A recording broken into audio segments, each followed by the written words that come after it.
Okay, today we're going to talk about determinants of a matrix, and it's important that the matrix is square.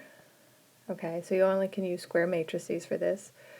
And the determinant is this combination that just kept coming up whenever you were doing operations with matrices, particularly multiplication. So they decided to give it a name for a little shorthand. Okay, and it goes like this. If I have this matrix A, and we'll do the same thing we did before with inverses A, B, C, and D, then the determinant of A, and we abbreviate it just DET, A, would be when you get the diagonals AD minus BC. Okay, so that's a determinant. We could also use what looks like an absolute value, but in this context of matrices. Oops, let me back that up.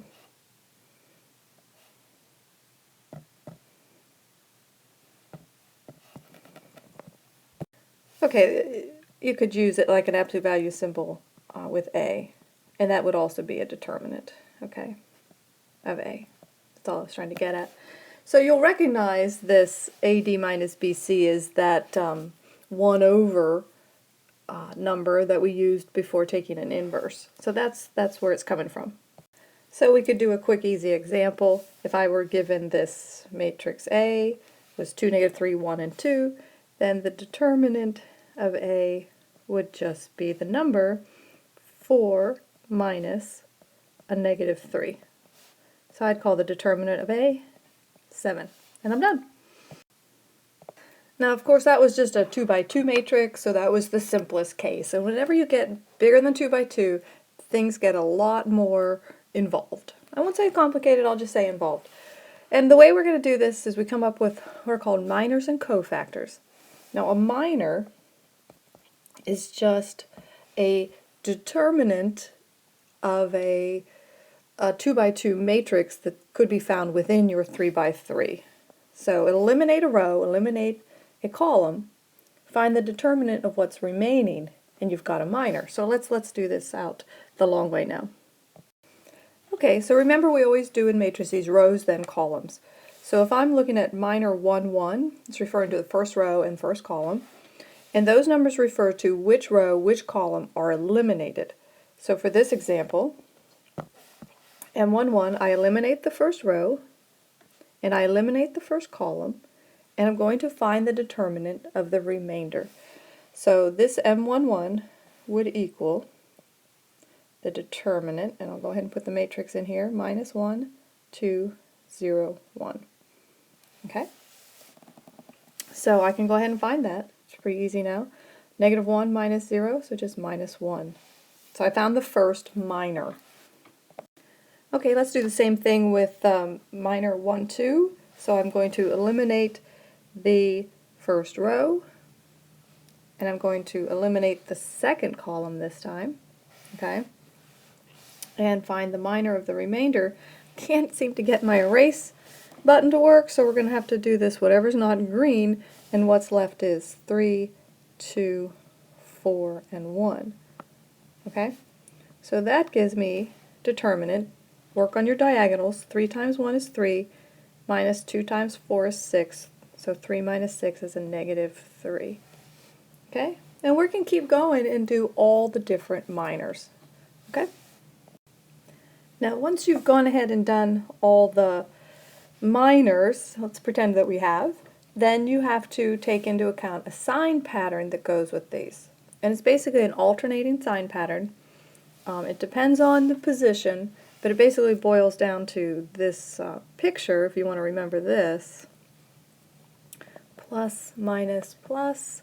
Just keep alternating, go to minus, plus, minus, keep alternating, plus, minus, plus. Now this just comes from minus 1 to the I plus j. Okay, just so you know, but it works this way. Okay, so when we start to work on the big determinant, using these minors, we'll need it in conjunction with the sign pattern. Oops, before we go on, let me go back, and I was writing these down to take them to the next slide. Notice I'd made a mistake on M12, so you probably caught it. 3 minus 8, I should have gotten minus 5. Okay. Okay, so I have my matrix A, I have my sign pattern, and I have the minors that I've found for the first row. So that's good. So now I'm going to come up with what are called cofactors, and cofactors are easy. You just take the minors that you have together with the sign pattern, okay? Multiply them together. So if the C11 is the cofactor, then I use the sign pattern in the 1, 1 position times the minor 1, 1 and get -1. And then do the same thing for 1, 2. C12 would equal the sign pattern times the minor, -5, and you get +5. And then I'll finally take the 1, 3, find its cofactor, start with its sign pattern, times the minor, and just get 4. Alright, so now I have all my cofactors for that first row. Okay, so now all I have to do now is put this together, each cofactor with the associated entry in the matrix, okay? And I'm going to come up with a determinant. Let me show you the formula.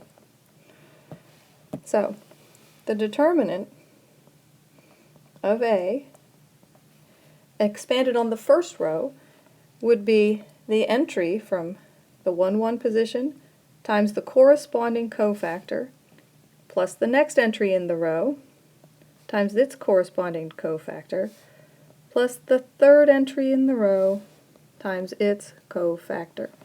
And I'm done. Okay? So I just need to put all this together now, and I've got everything worked out. So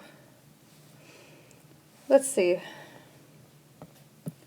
A11, first row, first column is a 0 times C11, -1, plus A12, first row, second column is a 2 times the cofactor, 5, plus the A13, first row, third column entry, 1, times its cofactor, 4. And so all I have to do is multiply this all out and add them together. So -1 plus 10 plus 4. The determinant of A then is 13. And that's my answer. Okay, I want you guys to go ahead and try this determinant on your own. But before you do that, I'll give you a couple pointers. Remember, it was so nice when we had one of the entries was a 0 in the row, and so that it didn't matter what the cofactor was. I didn't have to even bother finding the cofactor, because 0 times anything is 0. So it's nice to pick a row that has a 0 in it, or more than one 0 would be even better. And you can do that. You can pick any row you want to do this expansion. So pick a row that has a 0, and otherwise nice numbers. Okay? So give it a pause, and let's check our answers together when you're done. Okay, I got an answer for my determinant of that matrix to be 350. So hopefully I didn't make a careless mistake.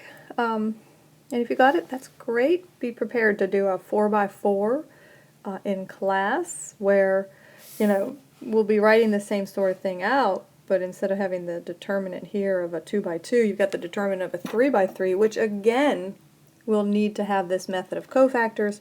So you've got this nested cofactor determinants inside cofactor determinants. So it's a real exercise in bookkeeping. Okay, being very careful and writing down everything neatly and correctly. But if you want to hear the explanation, here goes. I decided to work on the third row because it had the 0, and otherwise 10 and 1 are nice numbers to work with. I did write down my sign pattern so that I would have them.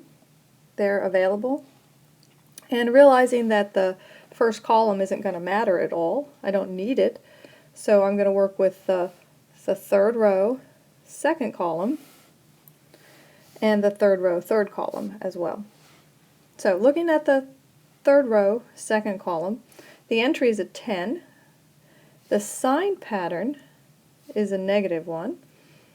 And the remaining numbers were, when I eliminate that third row in the second column, so I'm eliminating these red, the 10, the 5, the 30, and the 10. So I have to find the determinant of that. And I did the same thing with the third row, third column. The entry was a 1, the sign pattern is a plus, and the remaining terms are this 10, -5, 30, and 0.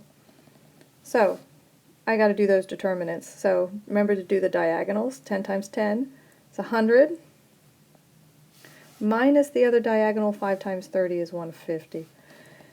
And same over here, working on this determinant. 10 times 0 is 0, minus, looks like maybe I made a mistake, minus the product when I take that together, so that becomes a plus. So that becomes a plus, so that becomes a plus, so that becomes a 650. So hopefully you stuck along long enough to hear my explanation so I could get that corrected. Okay, so you see how easy it is to make those kind of mistakes, so be careful. And I'll see you in class.